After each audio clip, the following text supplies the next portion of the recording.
Good evening, City Councilman. I'm Jared Prophet. I'm a resident of Lynchburg for 4 years. I was born and raised in Central Virginia.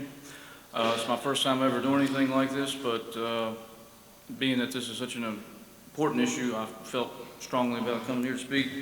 A lot to say, but only a few minutes to speak, so I'll just hit on a few important things that I think I would like, for y'all to hear.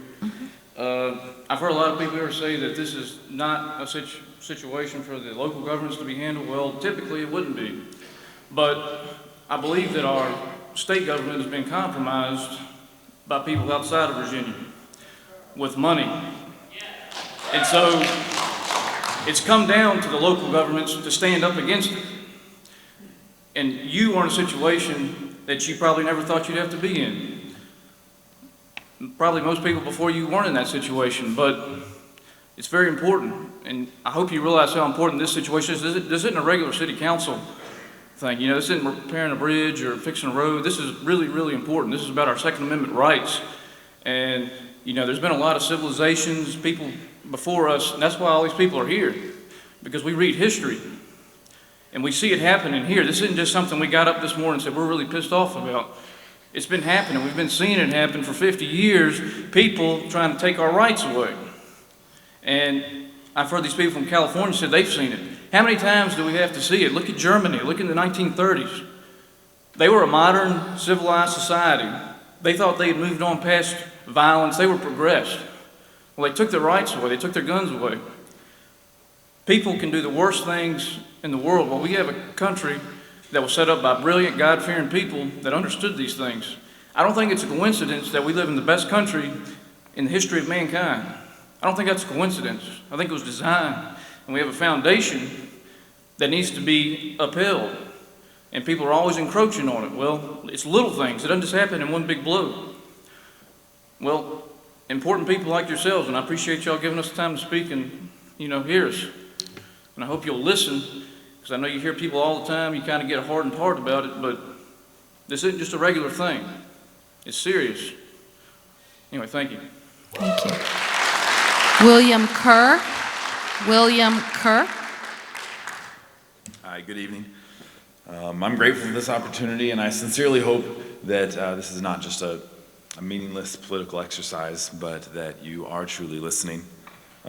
There's much I wish to say about the ways that justice is being subverted in our community, but today I'll restrict my comments to the matter at hand, the matter of purchasing, possessing, and bearing firearms.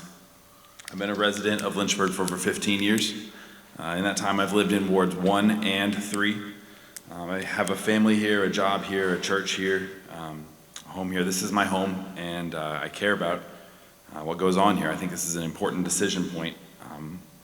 Honestly, I care about you, councilmen, because this is not just a mere matter of public policy. This is a matter of right and wrong, and you will be held accountable for the choices you made. You've heard many different arguments for why Lynchburg should not comply with state-sanctioned firearm restrictions. You'll hear constitutional arguments, you've heard historical arguments, you've heard personal or even rational arguments. Many of these have merit, but you need to understand that this really is a matter of obedience. It's a matter of obedience or disobedience to the will of God. God has revealed in His Word that the proper exercise of civil justice by the civil magistrate be explicitly limited to the punishment of the evildoer for the defense of the innocent. The use of legislative force outside of this singular focus is unjust and abusive. To say this more simply, there is no just case for legislatively restricting the right of peaceful people to their own property, and this includes firearms. Politicians and legislators need to understand that authority comes from God, and therefore He defines its limits and its boundaries. To operate outside of these parameters is to defy God, and it is neither right nor safe. Governor Northam and other legislators in Richmond are threatening to infringe on the freedoms of peaceful people in Virginia with unjust legislation that would impose upon our liberties. I want to be very clear. To comply with an unjust imposition is to bring guilt on yourself. You, councilmen, are obligated by the God who gave you life and sustains your life to stand opposed to this abuse of authority. lest you yourselves become complicit in it. Public opinion and party loyalty really mean nothing when you are judged before God for your actions and decisions. It means nothing if you oppose justice. It means nothing if you forsake your God-given responsibilities. Don't just make a decision based on party loyalty or even what public opinion is. You will stand before God for your decisions. So please, for our sake and for your own sake, do what God requires of you. Uphold justice, defend liberty. Thank you, Mr. and Kerr. do not Your comply time is with up. tyranny. Thank you. Mary Joy DeCarmo.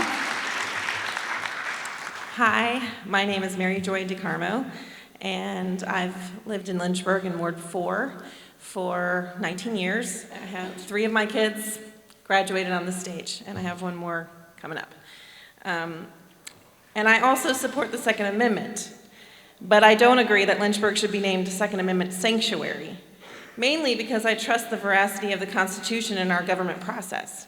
I don't think that the Constitution is so weak that we would need to break the law in order to support it. Our country has an overwhelming amount of gun violence. It is a fact that no one can argue. It is common sense that our government needs to make some changes to combat this problem. I am a law-abiding gun owner, and I am not afraid of common sense gun laws. To the women who use their fear to support this resolution, the laws being proposed in Richmond will not take away your guns or your ability to defend yourself, but will keep guns out of the hands of your would-be abusers.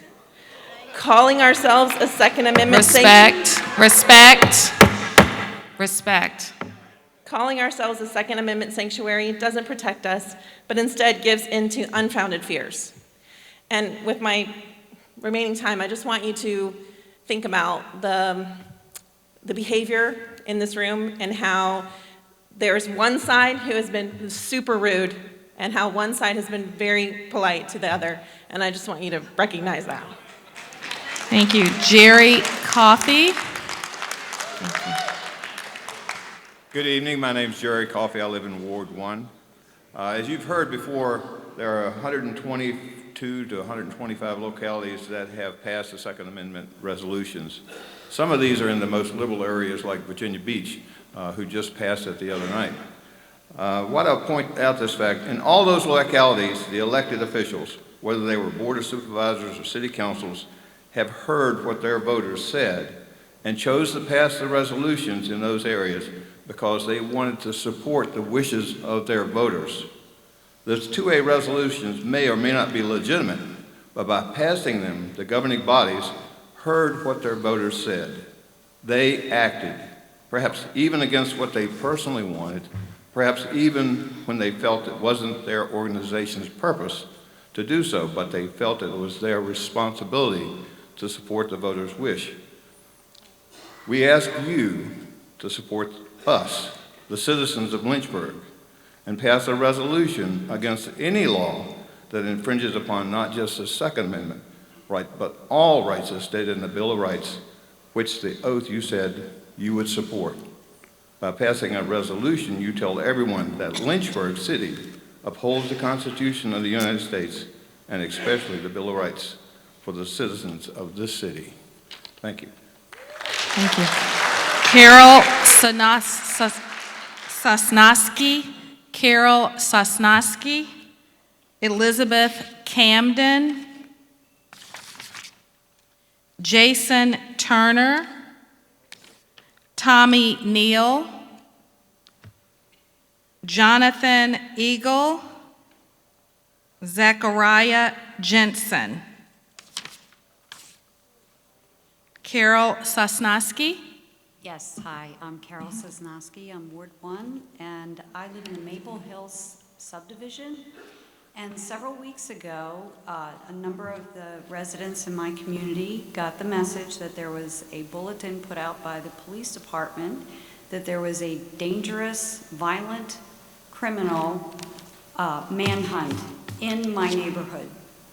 My husband wasn't even home at the time, he was out of town, but I partnered with some other people in the neighborhood. We decided we're gonna leave extra lights on, make sure our doors are locked, and as a final step in being secure, I have my concealed carry, my neighbors had their concealed carry, and I slept just fine. That is the kind of thing that Richmond is trying to take away from us, our right to self-defense, our right to defend our own property. And so I'm a peace-loving citizen, and I don't want my safety jeopardized by somebody with a firearm that is a criminal, because criminals don't obey laws. These radical gun control propositions in the General Assembly purport to be about the safety of the populace, and if passed, they will endanger everyone and cause us all to live in fear. This is against our inalienable right to self-defense endowed by our Creator and guaranteed by the U.S. Constitution. They will disarm the law-abiding populace and ensure that only criminals will be able to obtain firearms. It is our duty as citizens and local governing authorities to resist this encroachment on our liberty. And I do urge you to make Lynchburg City a sanctuary city for the Second Amendment. Thank you. Elizabeth Camden. Elizabeth Camden. Jason Turner. Jason Turner. Tommy Neal. Jonathan Eagle.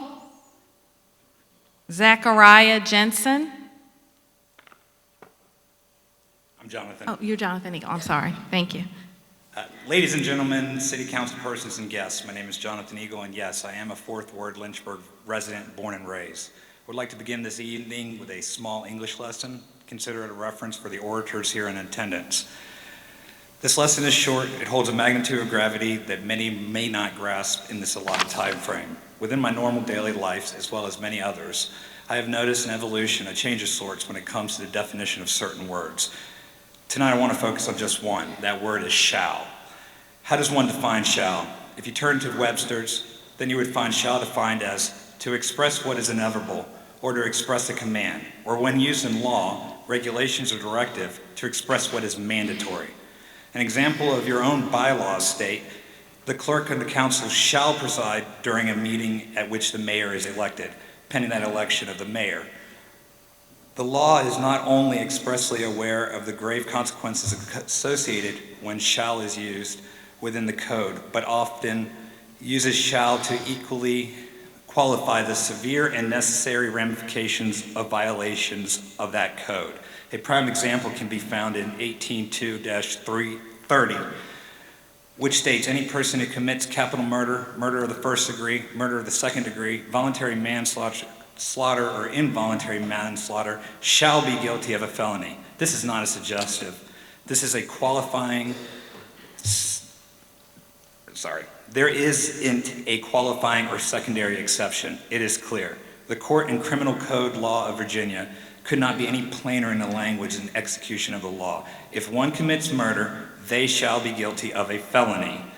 As the Constitution states, the right of the people to keep and bear arms shall not be infringed, not being the qualifier to the verb shall. The negative qualifier used in conjunction with the verb shall defines the right as one that cannot be taken, restricted, or abolished by any governance body. The right to self-defense, may it be the single female who is attempting to equalize the disparate physical size differences in her male attacker, or the people defending itself from a tyrannical government, is a universal right that was given by our Creator the moment we took our first breath.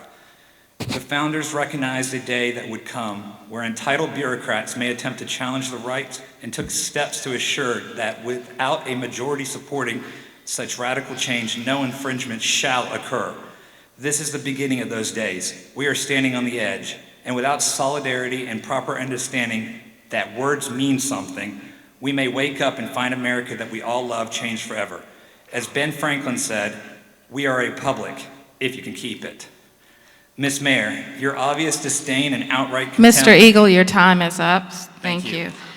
Zachariah Jensen.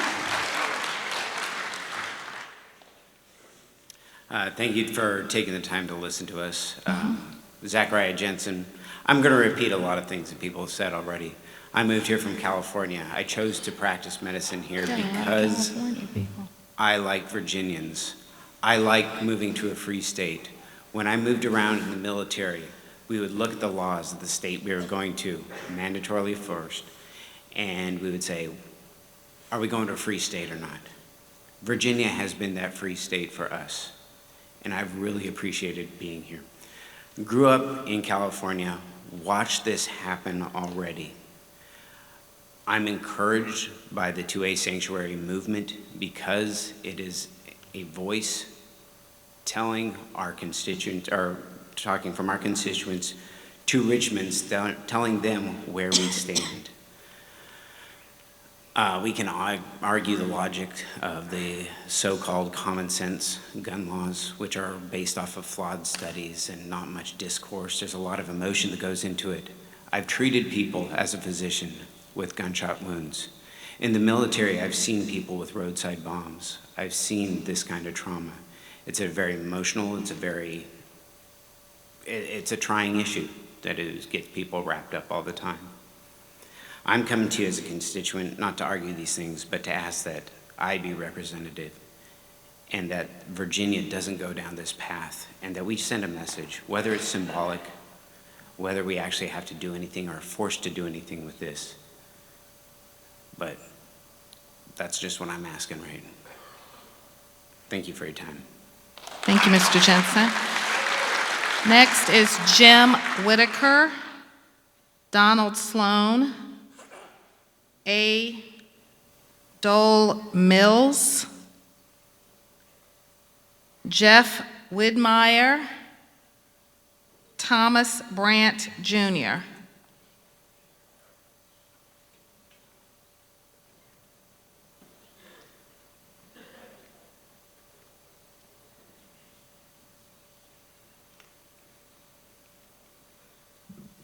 I don't know about you, but I'm tired. My name is Jim Whitaker.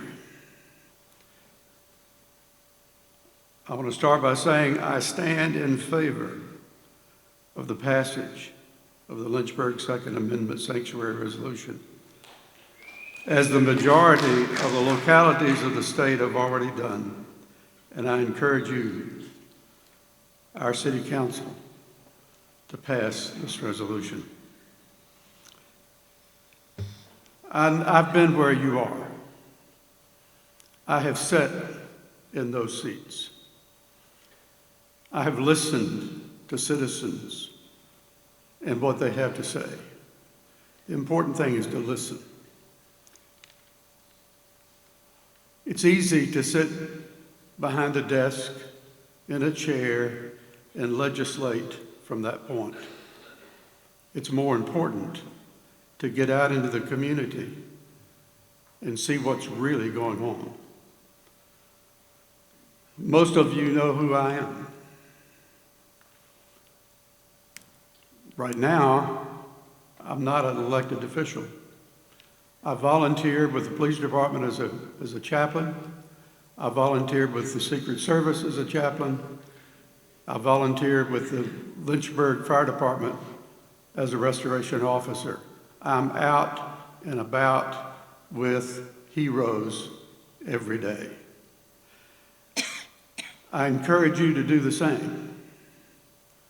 The only way that you can really know what the needs are for public safety is to get in the car with a police officer, to get in an ambulance with a firefighter, ride in a fire truck and go to a fire, be on the street at 3 o'clock in the morning and know what it's like to be the last person on the scene and have a need for a concealed weapon because there's nobody else there to protect you but yourself.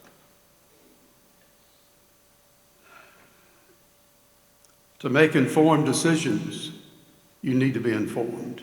The best way for you to be informed is to be on the street with our police officers. Our meeting tonight is not to ask City Council to override state or federal law.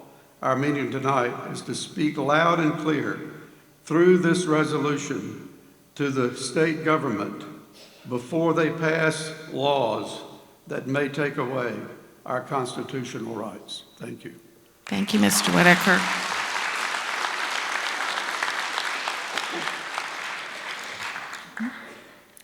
Good evening, Madam Mayor, Madam Vice Mayor, distinguished members of City Council. My name is Don Sloan, and I am a city resident.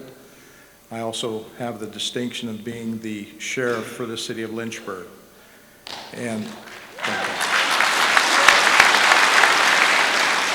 the Constitution of the United States, the Constitution of the Commonwealth of Virginia are very important to each one of us. And as a constitutional officer, I swore an oath to support and defend the constitutions and the constitutional amendments, all of them.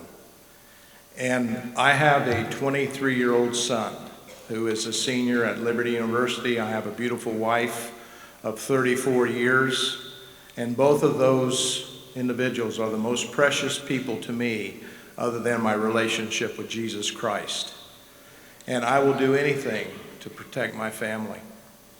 And what I want to share tonight with you is that God commands me to love Him and to love others. And I try to practice that every day. Even though I'm the sheriff, there's things that I have to do, but it's very important to me that people know that I care, that I love the community of Lynchburg. I'm in our schools with the police department, the fire department, and others, trying to influence our children to do what's right. But when I swore an oath to the Constitution, I appreciate the liberties that I have as an American. And I want all of the citizens of Lynchburg to know, because I go down on Fridays when I have the opportunity to spend time with our troops.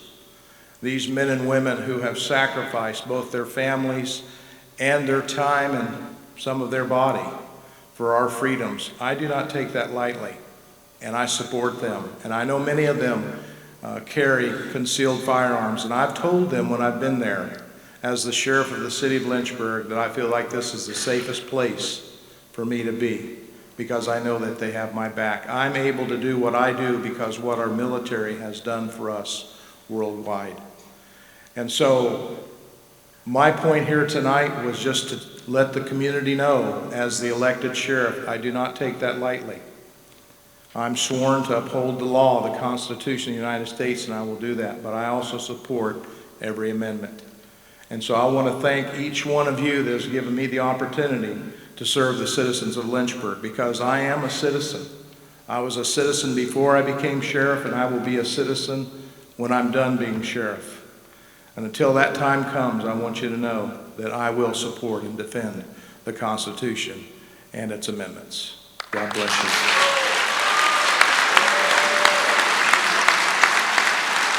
A. Dolan Mills. A. Dole Mills. Randy Mills? No, that's not what this says. A. Dole Mills, sorry. Jeff Widmeyer. Yes, ma'am. My name is Jeff Widmeyer. I am a Lynchburg citizen. I'm a physician. I follow the law, just like although the crowd is thinned out a little bit, but all the people who are here, I know, follow the law just like I do. And with firearms that I have purchased, I have filled out all the forms. I've followed the law to the letter. My concealed carry was that. I follow those laws very strictly, and neither me nor any of the people that are now filling and have filled this auditorium are the people that anybody needs to worry about as far as owning a gun. We are the safe ones. We are the ones that when, I can promise you, if there's a problem, I'm sure that a great number of the people in this room would be running towards the trouble and putting their own selves in danger for it.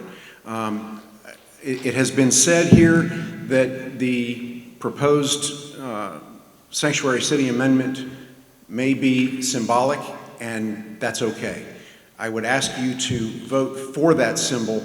Give the people in Richmond the knowledge that the city of Lynchburg opposes what they're trying to do, and you can reflect that you have paid attention to us, you've listened to us, and I think it's clear from what's going on here tonight that the majority of the people who cared to voice an opinion are strongly in favor of this, even if it is just symbolic to let Richmond know what Lynchburg says as a city. Thank you. Thank you. Thomas Brandt. Thomas Brandt, Joe Bowman, Stephen Redmond, Jonathan Sani, Fred Mayer, Charlie Schindler. Thomas Brandt, if anyone is here that they hear their name, if they could come on through, because in case people have left, we want to move on through the list. Thomas Brandt, Joe Bowman, Stephen Redmond, Jonathan Sani. Is that anyone? Okay. Come forward. Yeah. Your name? Evening, I'm Stephen Redmond, and Okay. I'm a resident of Ward 1. I was born and raised here in Virginia. I have a long history with firearms, and I am a law-abiding citizen. I'm here tonight because the freedoms that I've enjoyed my whole life are being threatened by the General Assembly in Richmond. Many of these new firearm restrictions are being presented under the guise of a public safety measure. I believe this to be false and that it is a dangerous precedent to be set. However, if their intentions are true, I would like to remind you of something, again, that Benjamin Franklin once said. Those who would give up essential liberty to purchase a little temporary safety deserve neither liberty nor safety. This is something that concerns me greatly. I'm coming forward tonight to ask that my local representatives take a stand alongside the over 100 other localities that have pledged to support and defend the Second Amendment.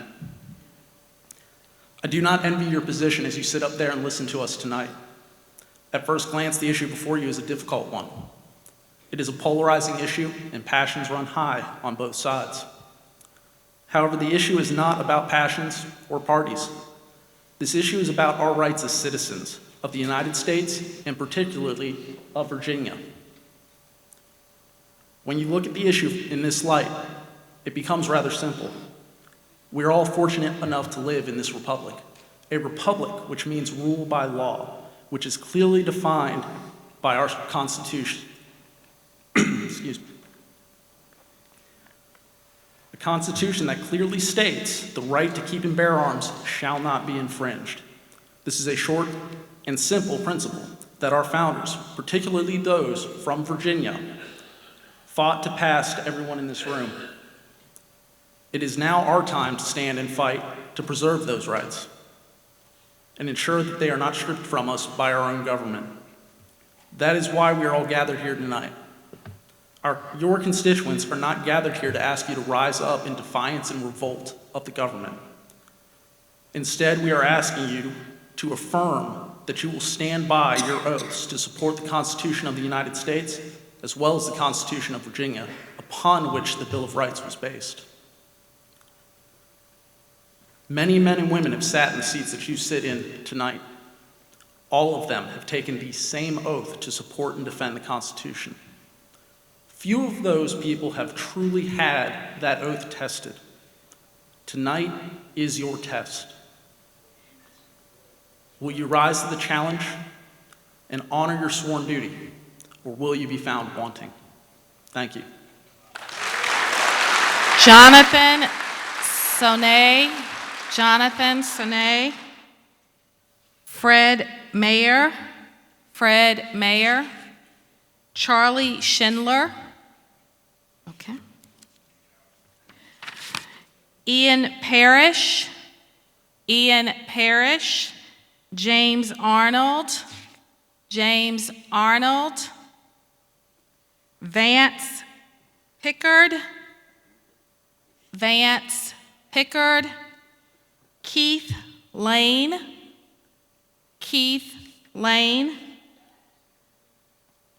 Don Good, Jim Petrie,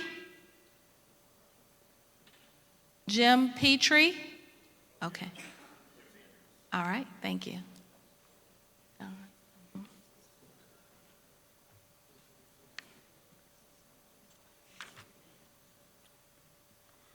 Thank you. My name is Jim Petrie. I live in Lynchburg. My family moved to Lynchburg in 1965 and opened a retail store selling firearms, and I'm the manager of Petrie's Guns today. Been doing that full-time since 1986. I'm well aware of a lot of conversation on the Second Amendment, and everyone has their own kind of take on what does that actually mean. And I'm sure that right here in front of us, you guys all have a different opinion of maybe what it really means to you. And you can see a wide variety of people here tonight feel differently about it. And thinking about different conversations and, excuse me, and as I said, we moved to Lynchburg in 1965. The Voting Rights Act happened in 1965. It was almost 100 years of trying to get the voting rights back to where our country thought it should be. And so what I see with the maybe a symbolic Second Amendment point and all the other communities in Lynchburg, not in Lynchburg, surrounding Lynchburg in the state of Virginia, it is late, it's hard to think straight. They've had a chance to stand up for something, and in very little for 100 years did the communities ever come together and say, we think that the voting rights that were passed in 1965 should have been on the books and should have been honored for the last 90 or 100 years. But they just couldn't seem to get together about it. And so by saying that you support the Second Amendment, even though everyone doesn't agree on exactly what the Second Amendment means, we're setting a precedent that people never had. I don't remember ever hearing in a history class that there were localities, there were maybe individuals that would speak out about the voting, but primarily, even in the state of Virginia, there were laws that were passed for Jim Crow, and I know it's been mentioned earlier that there were restrictions and there were land things, there were just other restrictions, you know, whether it was a literacy test or whether it was a poll tax.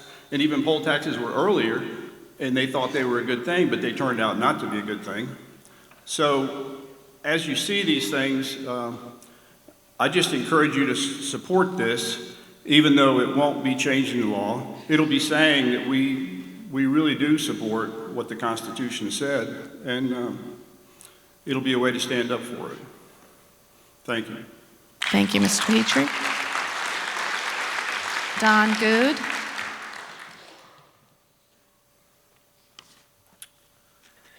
This country is the longest standing democracy or representative democracy in the history of the world. And the reason that is, it's because of our Constitution. This nation has been so blessed, and it's because of the Constitution, because we've honored the Constitution. And if we destroy the Constitution, or interpret it as a living, breathing document, we'll no longer be the nation that we have been. We've got the most wealth that any nation has ever seen. We even have the lowest crime compared to like these Nordic countries, Sweden, Finland, Switzerland, what are the other, I can't think of the other one right now. But our murder rate is lower than theirs is, even though we have the awful guns to protect ourselves. I wrote down a few notes here. Like a lot of us, we've changed the things we wrote down. We already have over 20,000 gun laws. I can remember learning that when I was a kid, and that's been in high school 37 years ago. Another thing I think about, we're a nation of laws, and part of that is the Constitution. And if murder is wrong before, murder is always still wrong. If our nation, if the Constitution has been the best document for our country for all these years to make it the great nation that it is, just because we think now it's a living, breathing document that we can just change it and change our Constitution, and we have a better feeling on the way the the laws of the land should be, or we think that, we shouldn't have guns. One of the things a lot of people are talking about now is we need to have, we can't have more than 10 capacity magazine for a pistol or for an AR-15. We have a lot of police in here tonight. They're the best trained people with firearms, just like our military, which a lot of those are, our police are former military. Most of the time when they get in a shootout with a bad guy, they're shooting 15 or 20 times, or more sometimes. And under stress, you're lucky if you can hit 25%. And if you hit 50% under stress, you're a god. So we need those things. The other thing about the Second Amendment is it is supposed to protect us, as everybody said, a tyrannical government. And nobody thought, that Iran would become like it is today. It used to be 40 years ago, 50 years ago, was a good country. And look at it today. They shot at their own citizens this week over them shooting Thank you, down that Mr. plane. Good. Your time is up. Thank folks. you. Have a nice evening. Thank you. All right, thank you. It looks like we have exhausted the list of Lynchburg residents. And so as we voted earlier, I will now proceed back through the list for those who live outside of the Lynchburg area. Patrick Minetti, Appomattox.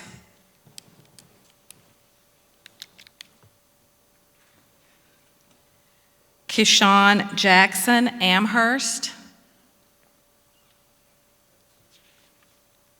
Wes Gardner, Evington.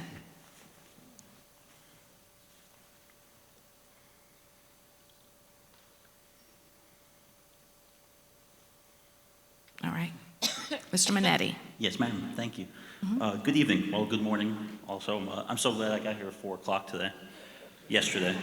Before I get into the meat of what I have to say, I want to say another gentleman said earlier, it is embarrassing and appalling that I had to be called by my friends and say, hey, they're having a hearing. I should have gotten a call and said, hey, they passed the amendment. That's what I should have heard. I want to explain my background a little bit. I was born in New York on Long Island. In 2003, my parents, one aunt, all 7 of us children, we all packed up and left New York to come here to Lynchburg, Virginia. We wanted to escape the lunacy that is New York State. Oppressive taxes, useless laws, endless construction, rampant crime, both public and private, a true nightmare.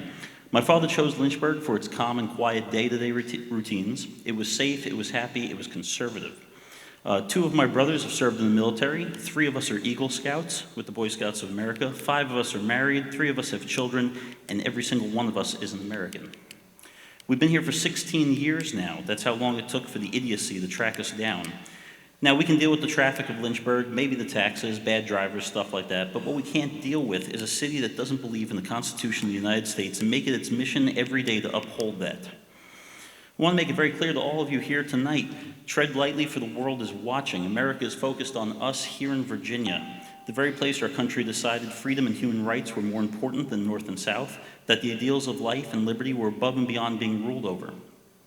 For too long, we've sat idly by and watched those, sorry, I lost my place there. Watch those in power abusing not only their positions, but also us as citizens. The overarching fallback to every misdeed is our right to self-defense. No matter the hardship, we've always known that if our government, whether it be local, regional, or national, made a move against our freedoms, we could stop them from ruining our great country. I'm not about to go into embarrassing things that have been said by the governor or members of the council. I'm not going to because I shouldn't have to. You are our employees. We decide what you do and not do as dictated by your positions of being public servants. As part of your duties, you've been tasked with upholding the law. With the Constitution being the highest law in the land, there's no place at all for discussion. There's no gray area. There's no room for feelings. We have before us a grave decision. Should you choose to go against your fellow citizens, all of us here tonight, and if the long term comes to pass, you will be responsible. I've been to a few of these hearings now, and I've heard the argument several times over from people on councils that they're just doing their jobs. Now, as I've mentioned, your job is to do what we want you to do as your constituents, and if you should fail to do that job, it becomes our job to remove you from office. Stonewall Jackson says, when war does come, my advice is to draw the sword and throw away the scabbard. I can tell you right now, I have lots of swords, and I'm not afraid to throw out my scabbards. Wes Gardner. Wes Gardner. Yes. Wes Gardner from Campbell County, resident for 10 years prior to that in Lynchburg City, though. So how did we get here? How did we get here? Currently, 95 counties is what makes up the state of Virginia. 91 of them, 91 have claimed Second Amendment sanctuary status, 126 different localities. Now, I've heard the sides here, and it's painfully obvious to me who has and has not read these bills. Bills like House Bill 961. Yes, SB 16 was withdrawn by Saslaw. SB 15, 34, 64, they all still exist. Now, I've read them. Who here's an FFL? Who here's a gunsmith? I am. I can tell you right now that these laws go after common use firearms. They go after hunting rifles. A Remington 7400 is a semi-automatic hunting rifle with a detachable box magazine. If somebody who has owned this gun since 1960 has had it for years and years and doesn't like the recoil of a 30-06 anymore, and they decide to bring it to me and put a muzzle brake on it, guess what? That's now an assault weapon. A Mossberg 930 semi-automatic shotgun holds more than a designated number of rounds. I don't feel that Richmond should determine what my wife, who is home right now with my 2 small children, because I have to be here and do this. Now, if I decide to let her defend herself with a shotgun that holds more than 7 rounds, they're going to make that an assault weapon. Well, guess what? There's most goose guns out there. Hunters are going after for this. Any pistol that has the capability to take a detachable box magazine, which is most all of them, that has more than 10 rounds. If it has a threaded barrel, that's an assault weapon. Does this make sense? Let me tell you what does make sense. Crime statistics. We've heard the facts, reportedly. The FBI, every year, releases crime statistics. In 2018, so at the end of September, they released the 2018 crime statistics. 391. That's the number of homicides that were in Virginia. You know how many were committed with rifles? Of any kind. 8. You know how many people were beaten to death by hands and feet? 30. You are 4 times more likely to be beaten to death, as we have already seen in downtown Lynchburg in years prior that came up tonight, than you are to be killed with any rifle, period.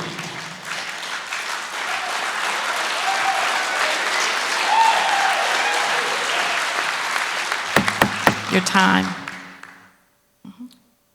I've said what I need to say, and I believe the rest of these people here have today too. Thank you. Scott Bender. Scott Bender. Alex Brockman. Alex Brockman.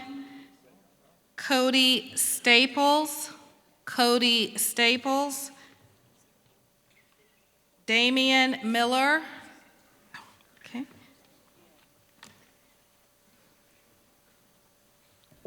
I'm Cody Staples. I'm from Campbell County, currently reside in Campbell County. Like a lot of other people, I prepared exactly 3 minutes worth of things to talk about tonight, and I'm going to throw that all out because most of it has been said before. What I do want to say, and I addressed Vice Mayor Dolan in an email about this, and I want to expand on that email. What you're seeing tonight is not just about what laws are going to be passed in Richmond, and this is not us telling you that we want you to be a legislative body or a court or anything like that. But the events from the last meeting, that damaged the trust that a lot of Lynchburg residents have in the council. It damaged my trust. I remember walking out of that thinking that Vice Mayor Dolan, even though she clearly disagreed with the sanctuary resolution, she was consistent enough to say, well, I don't think we heard from everybody here tonight. And she voted to have a public hearing on it. And I thought, me and my friends, we left that meeting and we thought, man, that's, she didn't agree with it, but she clearly cared enough to advocate having this hearing now. It wasn't until the next morning that I realized, oh no, what? We had a missed vote?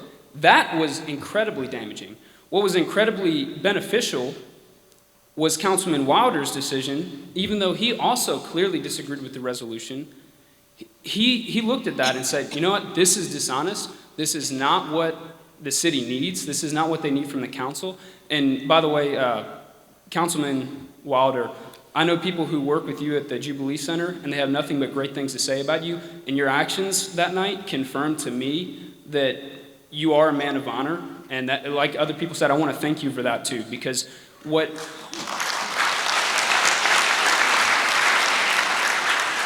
Vice Mayor Dolan did damaged the trust of the citizens of Lynchburg and the surrounding area.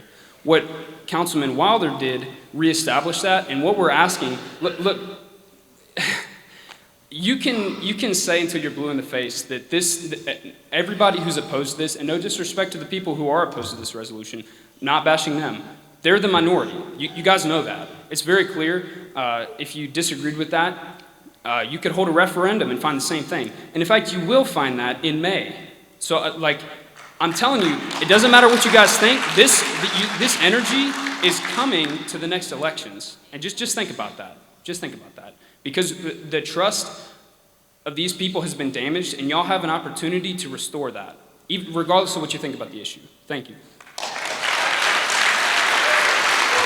Please state your name, because I've said several names, so. Damian Miller. Thank you. Resident of Bedford County, work in Lynchburg. It's almost 1 a.m., so let's talk a little bit about history. According to researcher and attorney David Kopel, the first gun control advocacy group in the United States was founded in 1865. One of its primary functions was to lobby southern state governments to pass what today would be termed common sense gun reforms, aimed at ensuring that firearms would not fall into the hands of the quote-unquote wrong people. That gun control organization was the Ku Klux Klan, and the wrong people, for them, were the newly freed black Americans they sought to oppress without reprisal. The demonic union of the Klan and gun control advocacy continued well into the 20th century. Guided by the Klan, many states across the South passed gun control laws that, while worded neutrally, were designed to deprive black people of the ability to defend themselves against ongoing institutional and organized oppression. Some states methodically banned popular, readily available firearms that freed men could afford, instead only allowing the more expensive models that were preferred by rich whites and ex-Confederate officers.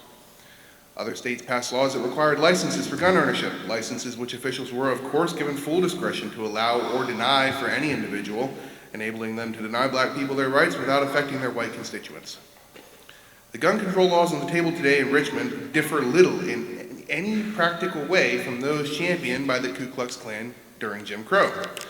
Laws designed to chip away wherever possible at the rights of the people, removing the most effective and readily available tools for self-defense, and requiring approval from the state via licensure, which may be granted or denied at the pleasure of whatever bureaucrat administers it. Laws that repackage past oppression, tidy it up with some paint and a nice bow, and present it as a new and innovative solution to end gun violence. But regardless of their intent, the results of these laws will always be the same. Communities of color will be left without a means of defense against the predation of violent white supremacists. The economically underprivileged will be left to the devices of the worst elements in their communities without the means to defend themselves or relocate to a safer area. Victims of abuse, whom statistics indicate are overwhelmingly women, people of color, and LGBTQ individuals, will be faced with the hideous choice between staying with their abuser and hoping for the best, or being left with little more than words on a piece of paper to defend themselves from them. Every single human being, regardless of race, economic status, orientation, gender, or any other descriptor, inherently deserves the right to defend themselves and their families against those who would do them harm. We must take a stand on this issue. Symbolic or not, backed by force of law or not, we must send the message that Lynchburg and her citizens will not stand idly by while the most vulnerable among us are victimized by ill-conceived laws derived from the same principles that fueled the worst oppression in our nation's history. A vote to make Lynchburg a Second Amendment sanctuary is a vote to defend the rights of minorities and vulnerable communities. Please, do not allow the sins of our nation's past to be repeated today. Thank you. Thank you. Casey Slusser, Randy Mills, Casey Slusser, Randy Mills. Hi, my name is Randy Mills. I'm from Campbell County. Council, I vote we move this to IHOP. I think we're all hungry and tired. Thank you guys for being here, and thank everyone here for being here late and supporting the Second Amendment. Little history on me. I didn't carry a sidearm until several years ago when my life was threatened. I felt the natural reaction to defend myself and carry a concealed weapon, which I have a permit for, and I don't like carrying it every day because it drags my pants down. I'm pulling it up all the time. But I do feel safer, and I'm glad to have it. But since then, I've been blessed to serve on my security team and be head of security at Tree of Life Ministries with Marco Galbraith of T4 Tactics. We've done several active shooter classes here in town, free of charge, just to help people defend themselves even if they don't have a weapon. But if you can get a weapon, that is the best defense. I do want to read a speech. Hopefully I have enough time. Ladies and gentlemen of the council, with the crime rate up and the numbers of Lynchburg City Police down, why would you want to make it harder for law-abiding citizens to protect themselves? If the cancer-eating gun laws keep deteriorating the Second Amendment, we will soon be restricted to one gun and one bullet. With the Lynchburg police force down by 35%, Lynchburg City has the lowest police-to-community ratio in the region. It's more reason to leave the Second Amendment alone. As a legal concealed carry citizen, I have it not only to protect myself, but all innocent citizens around me. Please do not let Lynchburg turn into a crime-infested city like in California. We have people from here. In California, the police force is down by 45%, and without citizens being able to protect themselves, the police force cannot keep up with all the crimes being committed. With all the gun-free zones and gun laws, criminals are laughing at the lawmakers. In some California cities, crime is so bad, the city council has turned many felonies back into misdemeanors. Over 100,000 people a year leaving because of high crimes and taking their tax dollars with them. And last, the Second Amendment created the first police force, called the United States Citizens. We have the right to keep and bear arms to protect not only ourselves, but our families, our homes, our countries, our towns, our cities, and our country. Thank you very much. Thank you, Mr. Mills. Isaiah Knight, Bedford County. All right. Followed by Gray Brizendine.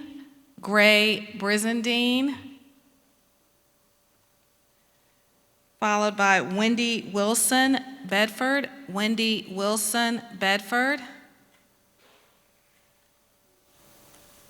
Thank you. I guess good morning is appropriate at this point.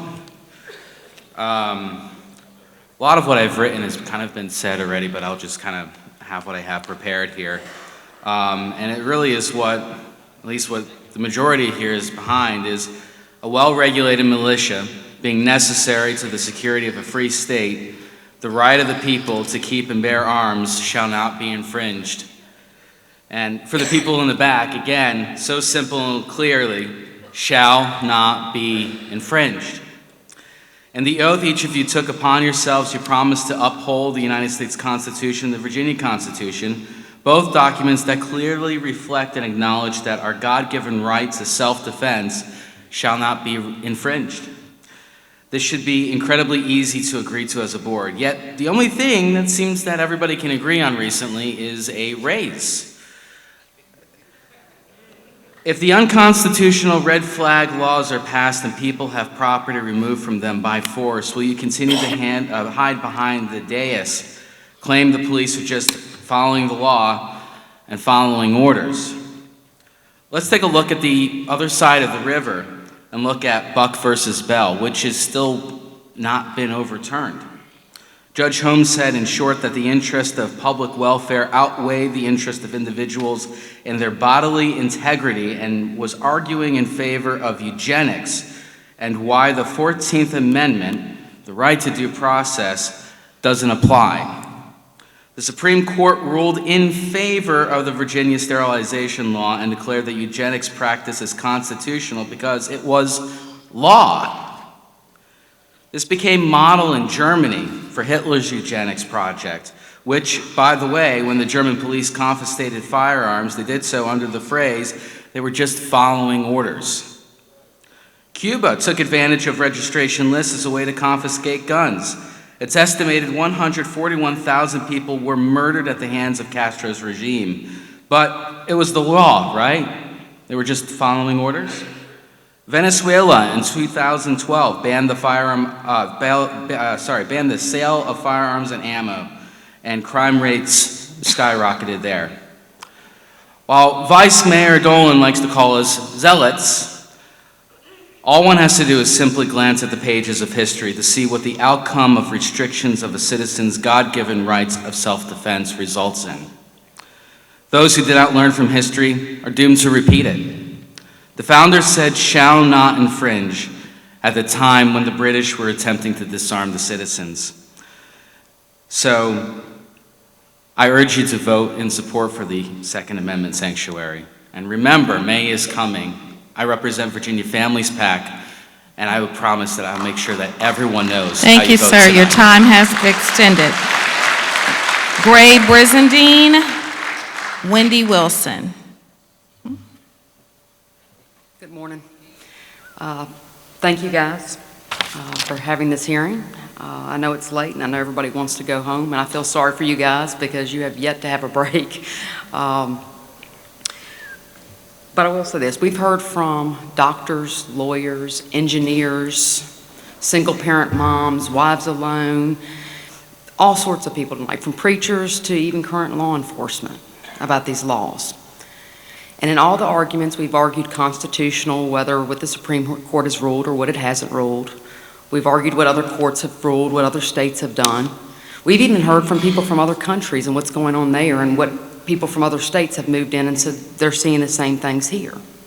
But the one thing I haven't heard this evening is what happens to Lynchburg if you guys do pass the Second Amendment sanctuary. Do you guys lose funding? Has the governor called and said that you're going to lose funding, probably much needed funding, for some of the people that maybe didn't come this evening? Now, as a Second Amendment person, and I believe that these laws that are being proposed are very much unconstitutional. And we can go back, and we've even had history lessons tonight about how unconstitutional and every time they were enforced. But as a Second Amendment person, I can guarantee, with most of the Second Amendment people in here, we will put our money where our mouth is. And if it's a funding issue, and if the governor has threatened funding to much needed things, to people that are most at risk, I guarantee you Second Amendment people will stand up and put their money where their mouth is. Thank you guys. Have a good evening. Robert Davies, Campbell County. Robert Davies, Campbell County. I see someone coming. Followed by Cody Wright, Campbell County.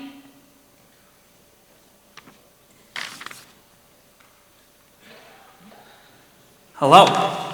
Hello. My name is Robert Davies. I'm from Campbell County. You can probably tell by my accent. I'm not originally from Campbell County. So I wanted to come and speak today because I feel like I have an interesting perspective. Frankly, I do not own a firearm, nor have I ever owned a firearm. From Connecticut. It's a very liberal state, very much against gun policies, especially after Sandy Hook. But with that, I still wanted to share my feelings. So again, as I said, I've never owned a firearm. I don't currently own a firearm. So really, and I also live in Campbell County, so I don't really have a legal horse in this fight. I can understand a lot of the frustration from people who do own firearms, especially with the laws like SB 16 and some of the new laws that have come forth since. What's happening is that these people have already purchased a lot of these firearms, and I know in some of these laws they've removed the grandfathering clause. So, I mean, we have plenty of citizens who own these guns and are afraid that they're going to become felons. And with that, I want to say that I support them. And I just wanted to cover some stats because I'm a math guy. I'm not much of a history guy. To, I guess, support this. So one of the things that came up when I was researching was basically, according to a study done by the University of Pittsburgh, 80% of all acts of gun violence are performed with guns that are legally acquired. So this law that is, these laws, assuming that they come into effect, assuming that they aren't changed radically, aren't really going to be affecting the population of the people who are producing gun violence. On top of that, one argument that I also saw is, well, when this law goes into effect, the idea is that it's going to reduce the amount of gun violence, which in one sense is sort of true, because according to the Pew Institute of Research, gun violence has been going down since the early 90s. In 1990, or from 1991 to 2011, the rate of gun violence was literally cut in half. Since then, every year since then, it's more or less followed the same trend. And with that, it could even be said there is a mathematical, I guess, rule that says, or not rule, but like a trend that could show that, hey, well, the violence that could be caused by putting in these new gun ban laws. Yes, time, sir. Thank you. Thank you. Cody Wright, Campbell County.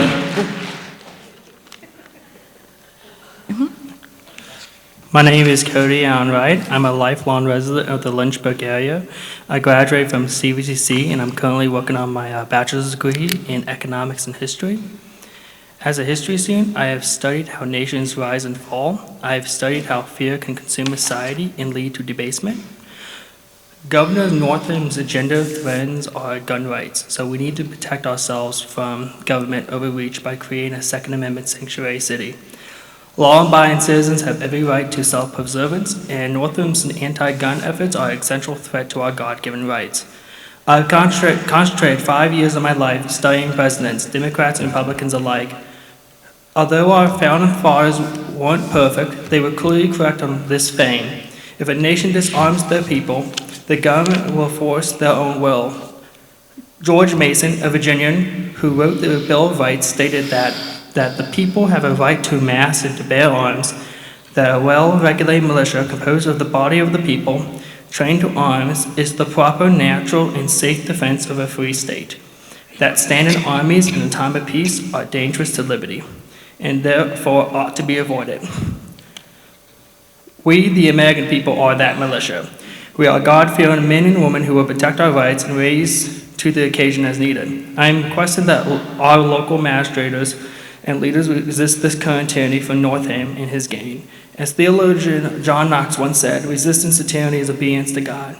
Tonight, this council can choose to defend our constitutional rights from the state legislature, or you can allow tyrants in Richmond to violate the Constitution.